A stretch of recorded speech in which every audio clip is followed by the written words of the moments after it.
Horizon Réunion est un établissement public qui travaille pour développer toutes les énergies renouvelables sur le territoire et également toute la partie maîtrise de la demande en électricité en travaillant avec les collectivités locales qui sont actionnaires et on a un gros travail sur le terrain pour être au plus près de la population pour les aider à consommer moins. Nous avons des ambassadeurs de l'énergie qui vont directement chez les Réunionnais pour faire des diagnostics énergétiques, on appelle ça le SLIM, le schéma local d'intervention de la maîtrise de l'énergie.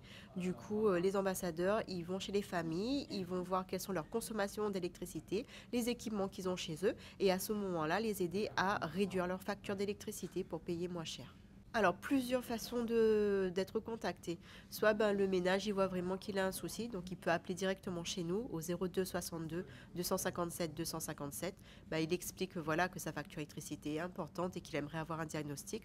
On travaille aussi avec les CCAS, donc qui orientent les familles en précarité énergétique et c'est aussi du bouche à oreille de plus en plus. Donc, une famille a bénéficié d'un conseil, donc elle dit à sa famille et ils viennent chez nous. Alors, par rapport à la consommation d'électricité, ce qui est bien, c'est que la consommation au niveau du résidentiel reste stable. Chaque année, on a plus de 7000 foyers qui sont connectés au réseau électrique, mais la consommation en elle-même, elle reste, comme je disais, stable. C'est-à-dire que les actions de la maîtrise de la demande en énergie fonctionnent. Qu'est-ce qu'on entend par là? C'est la mise en place d'un chauffe-eau solaire sur son toit. Ça permet de réduire la facture de 50%. Le fait d'éteindre les lumières, ça aide aussi. Les objets en veille, on les éteint. Et le Réunionnais a commencé vraiment à intégrer ces pratiques dans sa manière de vivre. Et puis aussi le fait de ne pas mettre sa marmite à riz à 19h, ça aide également à faire en sorte qu'on consomme beaucoup moins en électricité. Et puis là aussi, on a cette logique de dire toujours quel est le mix, c'est-à-dire comment on produit de l'électricité à La Réunion. 37% est fait à partir d'énergies renouvelables. L'hydraulique, la bagasse, le soleil, l'éolien. Et c'est un pas important cette année parce que l'année prochaine, on s'attend à avoir un mix qui soit plus à autour de 99%. Et avoir un mix qui soit renouvelable, ça veut dire aussi qu'on va moins émettre en CO2. Donc on aura une qualité de l'air qui sera beaucoup mieux. Au niveau des moyens de production comme l'hydraulique, on a la rivière de l'Est, on a Langevin, on a aussi le bras de la Plaine, donc qui sont des moyens, Takamaka qui est bien connu aussi, qui sont des moyens de production hydraulique.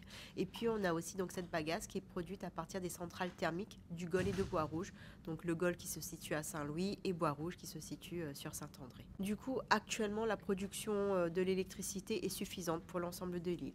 On va produire à peu près 3000 gigawattheures et on en consomme 2800. Donc l'électricité produite est suffisante.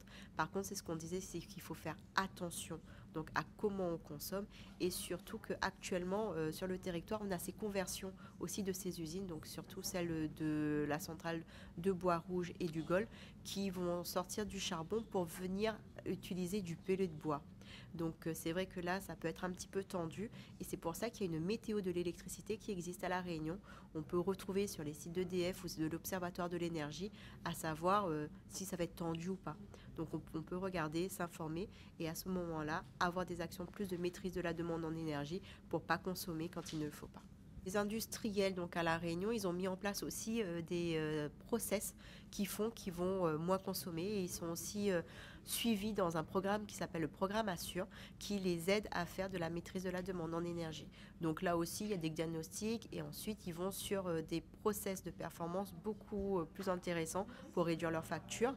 Et pour ce qui est des collectivités, eux aussi, ils y travaillent. Comment ils font ça? Donc l'éclairage public plus performant et également en mettant sur leur bâtiment du système photovoltaïque pour pouvoir aussi soit consommer ou revendre à EDF et du coup, quelque part, l'énergie qu'eux ils produisent, ça revienne chez eux. On a des études qui ont été menées pour voir au niveau du télétravail où ça permet vraiment de réduire, surtout au niveau des embouteillages.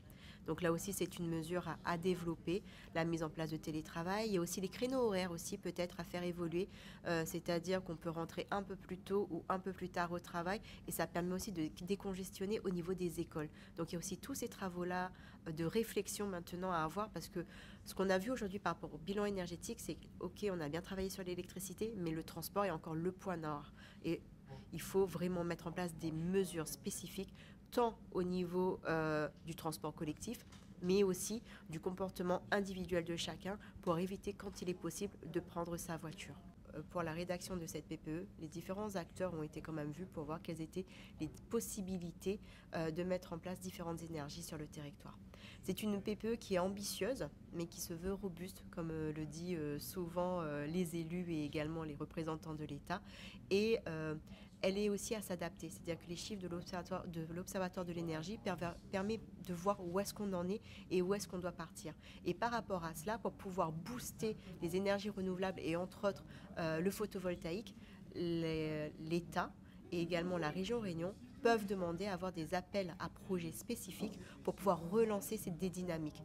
Donc en gros, c'est pas forcément de réécrire une PPE, mais c'est d'avoir une PPE qui s'adapte au fur et à mesure dans le temps pour pouvoir intégrer ces nouvelles énergies renouvelables. Entre autres, comme le disait l'élu du conseil régional, nous avons l'hydrogène, mais il y a aussi la géothermie, on a l'éolien offshore.